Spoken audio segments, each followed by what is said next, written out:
नमस्कार। आप सुन रहे हैं द बॉलीवुड रेडियो और मैं हूं आपके साथ अनूप आकाश वर्मा। दोस्तों, ये किस्सा सुनील दत्त का है। भारत की क्लासिक फिल्मों में से एक मदर इंडिया से लोकप्रियता हासिल करने वाले दिग्गज अभिनेता सुनील दत्त ने हिंदी फिल्म इंडस्ट्री में बहुत ही महत्वपूर्ण योगदान दिया। पड़ोसन जैसी फिल्मों में एक भोले भाले आदमी की भूमिका निभाने से लेकर मदर इंडिया और 36 घंटे जैसी फिल्मों में नेगेटिव रोल तक भारत इस दिग्गज अभिनेता को कभी नहीं भुला सकता। अलग अलग जॉनर की फिल्मों में सुनील दत्त बहुत ही सहजता से अपनी भूमिका निभाने के लिए जाने जाते रहे।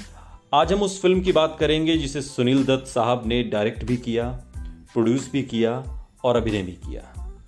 सुनील दत्त की इस फिल्म का नाम Guinness book of world record में शामिल है।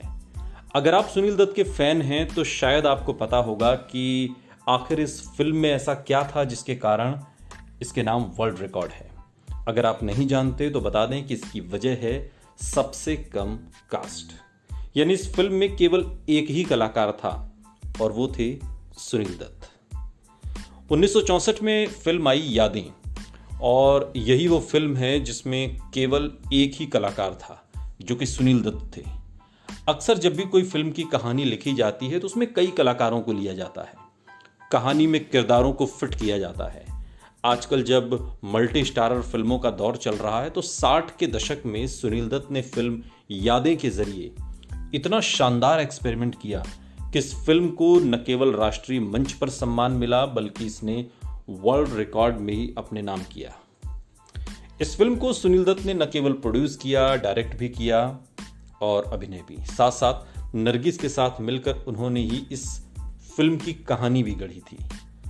ये पूरी फिल्म सुनील दत्त के बेजोड़ अभिनय को दर्शाती है।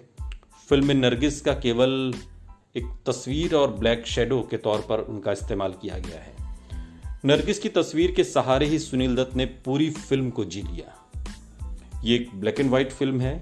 फिल्म की शुरुआत होती है तेज तूफान, बारिश और एक घर में बजने वाली फोन की घंटी से।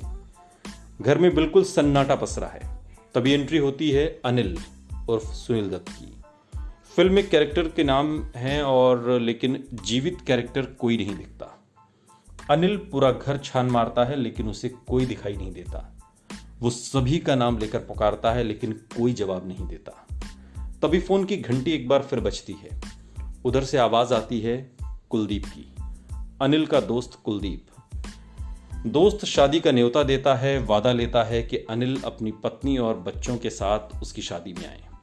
फिल्म की कहानी आगे बढ़ती है। कहानी में एक ट्विस्ट आता है जब एक फोन और बजता है। अनिल फोन उठाकर दूसरी तरफ मौजूद एक महिला से कहता है कि मेरे घर पर फोन न किया करो, मेरी बीवी को शक हो जाता है, अभी भी झगड़ा चल रहा है। अब अनिल की बातों से लगता है कि उसका कहीं एक्स्ट्रा मैरिटल अफेयर चल रहा है।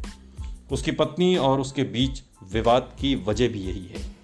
इसके बाद वो अपनी पत्नी नरगिस उर्फ प्रिया की फोटो देखकर उससे प्यार भरी बातें करता है। इसी बीच उसे वो दिन याद आता है जब दोनों के बीच अनिल के अफेयर को लेकर झगड़ा होता था। पत्नी उस पर बाजारू औरत के साथ रिश्ते होने का आरोप लगाती है तो वहीं अनिल भी उसके चरित्र पर कीचड़ उछालता है। तभी वो सपने से जागता है और प्रिया को कोसने लगता है।